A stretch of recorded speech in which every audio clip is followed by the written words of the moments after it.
Hello, my beautiful people. Welcome to my channel, or welcome back if you're returning.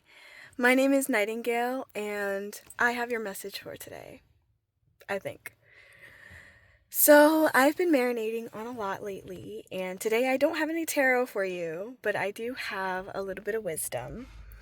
Lately, I have been thinking a lot about shadow work and a lot about meeting my inner child, because something I have learned within my spiritual work is that the inner child is the shadow. Your shadow self is your inner child, trying to protect herself from the world around her.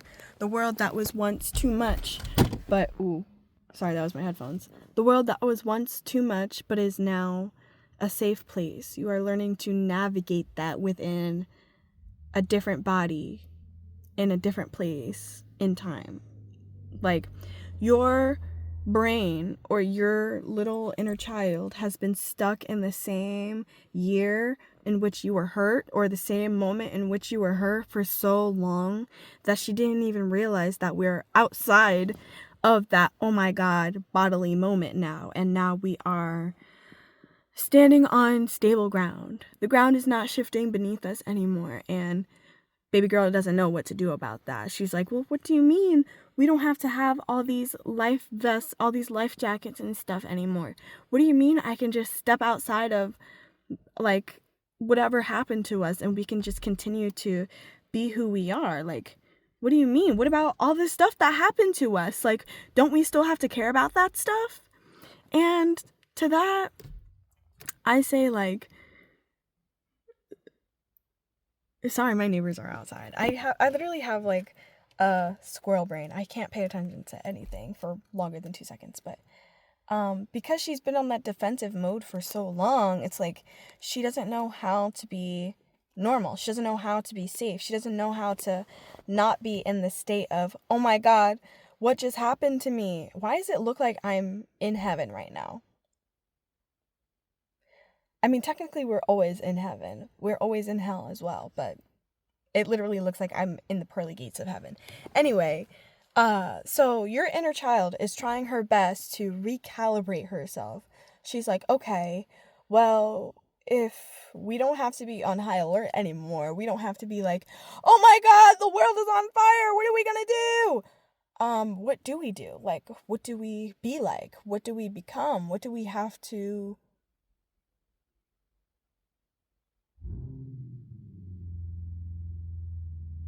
I'm thinking, what do we have to do? Like, what is it that we have to do now? Like, now that we're not on hypervigilance, now we're not defending ourselves every 2 seconds. Now we're not protecting ourselves every 2 seconds. Now we're not hiding inside of a shell. What the heck are we supposed to do now? Like, what do we do now? And you may have a couple of things that you've been thinking of doing. Like, maybe you want to create some art, or maybe you want to just go out and see the world and do things. Maybe you want to hang out with some friends. Maybe you want to I don't fucking know, do your eyebrows or some shit. I don't know. You want to do something that is related to you, but, like, it's like you don't know how to start doing things that are related to you. You don't know how to do things that are you without them being pieces of hypervigilance that is, like, stuck inside of you. It's like if something was going through a canal and there were jagged edges from the trauma and pain that you've experienced. And now you're going through that same tunnel, but you're noticing that the pieces that were once jagged and, like, maybe, like, cut your back open and wounded you and stuff, like, those pieces either don't exist anymore, they don't wound you as much as they used to, or you, like, phase right through them. It doesn't matter. Like, they're like a hologram, I want to say. Like, I'm thinking of that one episode of SpongeBob where Plankton is...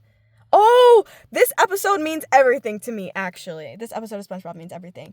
The algae is greener on the other side, right? And that is a play off of the saying, the grass is always greener on the other side.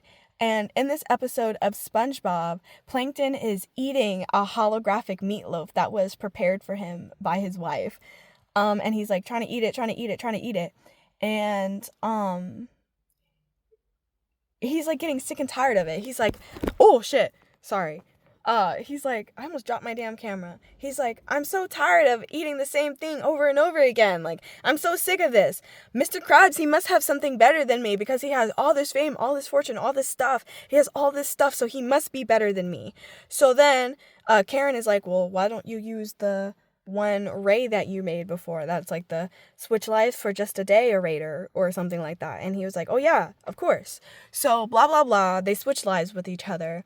And he's experiencing all of the things that Mr. Krabs would experience on an everyday basis. And he's like going through a period of psychosis. He's like, oh my God, what is going on right now? Freaking Pearl is in my face. Freaking SpongeBob is in my face. Freaking Squidward is in my face. Everybody's in my face right now. Mr. Krabs is naked trying to steal the Krabby Patty formula. What the hell is going on right now? All I wanted was the notoriety and the fame. And I got that, but like it also comes with all this stuff. I thought I wanted Mr. Krabs' life, but what I actually want is my own success. So he learned that, and he's like, I'll talk about you all in therapy when he goes back to his life. And when he goes back, he's like, holographic meatloaf, my favorite. And he starts eating the holographic meatloaf. So that is all to say, like, the life that you wish that you had, the life that you see somebody else having, you don't know all the things that they go through. And I'm going to tie this back into the inner child stuff. You don't know all the stuff that they go through. You don't know what they're dealing with on the internal. Externally, they may seem so popular, so amazing, so creative, so this, so that. They may seem all like they think that they're all this. But inside, they're struggling with a whole bunch of problems that you either don't have or didn't even consider, or things that you're not even insecure about. So all that to tie in, is to say your inner child is working really, really hard on her shadow stuff. She is working really, really hard to show you that she knows that she is not stuck inside of the trauma. She knows that she's not there anymore, but learning to come out of that trauma, learning to act in a place of fullness, of wholeness, rather than a place of just fear or just worry or just anxiety, which are all just feelings that pass through you. Everything that you go through is just like weather. Everything that you experience is just like weather. All of your feelings